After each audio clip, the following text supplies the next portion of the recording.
What's good? What's happening today? We are breaking down AKA's posthumous album, Mass Country. It's so unfortunate that this album is a posthumous album. It was released after his passing, even though he had worked on it and already put out a release date. It even released on his intended release date, which was cool, which was amazing. I really think that his estate handled that well, and I'd like to extend my condolences to anyone who's a part of the family who's going to listen to this review.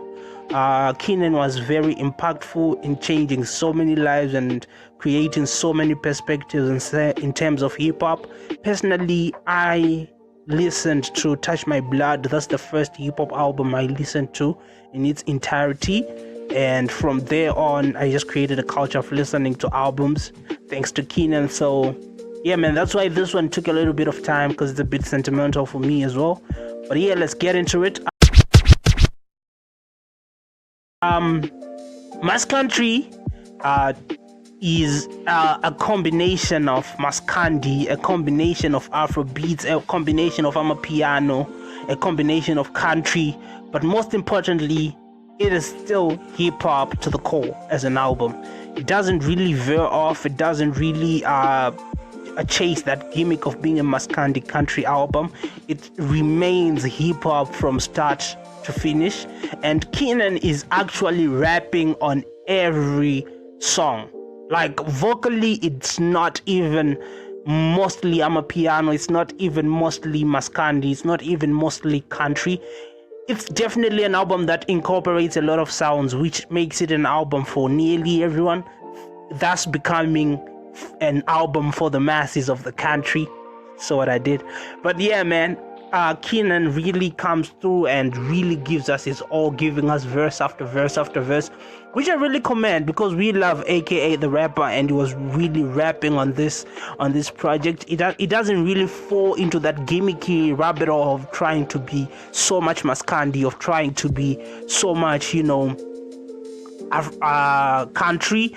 It maintains those subtle Maskandi, country, Amapiano, Afrobeat sounds and R&B, but still remains hip-hop, even vocal-wise, even though AKA gives us some of that vocal range that he's always had, from Keifa's song, from Feline, Versace. That vibe is still maintains it throughout the whole album, which gives it, a little bit of power.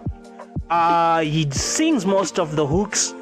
Each being a feature-heavy album, you'd expect other people to come through with the hooks, but he actually does the hooks, and other, features actually shine by giving us dope verses.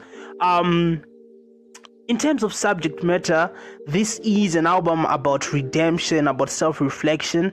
It gets serious on songs like Dear Diary, where he explores what he had been going through his life for the past years, and the passing of his wife and everything in between.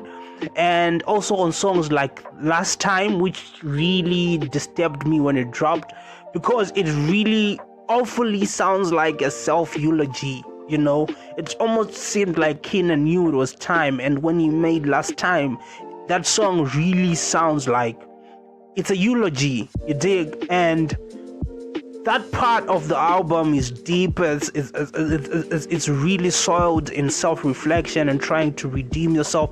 And for me, this album is Keenan's redemption arc, because he gave us an album with his whole heart and his all, and he really delivered on trying to impress us, and he really delivered in impressing us and giving us what his thought process or what his headspace was at the time. Because I feel like he didn't get to do a lot of explanation, when the incident happened and everything in between. But with this album, he tried as much as he can to speak up for himself. Yes, there are songs that veer off from that rappy, type vibe, and actually do fall deep into that Amapiano, Maskandi, and country vibe, especially the song Amapiano, which is my favorite. Bro, the vocal range that AKA brought on that hook is flames. And Lazy coming through with a freaking Portuguese verse. I don't understand the word, but I feel like Lazy snapped, you dig? So I really like that song. It's my favorite on the album. Songs like Sponono, Lemons, and Company, they pull up and do something different from what we are used to. And even though we are used to AKA singing, even though we are used to AKA giving us R&B pop here and there, I feel like some of those songs really sounded really different. Even on songs like Everest, where he definitely explores more of that country vibe. It's just amazing the way he was able to incorporate most of the sounds and create such an amazing album. Yes, this album is really feature heavy, like I said before, but I really commend his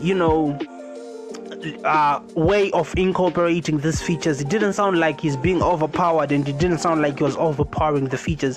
Bro, this album has so many features, but nearly each and everyone on that album shines, bro. I can damn near name them with my head. Like, he has Java, he has Nadia Nakai, he has Nasty, he has Blackie, he has 031 Chopper, he has Younger Chief, he has Baby Sun, he has Kido, he has Gaiki, he has Musa Keys, Lay Leezy, Tattoo Soul. Like, I didn't even think that AKA was going to give us Tattoo Soul on his album, you know what I'm saying?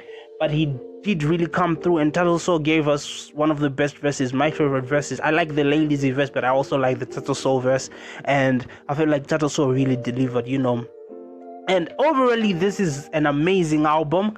I like the rap songs as well. I like Army. I like, Mbuzi. I like Crown with MT. MT came through. Big Hustle gave us one of the best verses he's put out in the past few years. And yeah, man, I really like what AKA did with this album. For me, it's a redemption arc, but most importantly, is eulogy to us, to the people who really cherish his music.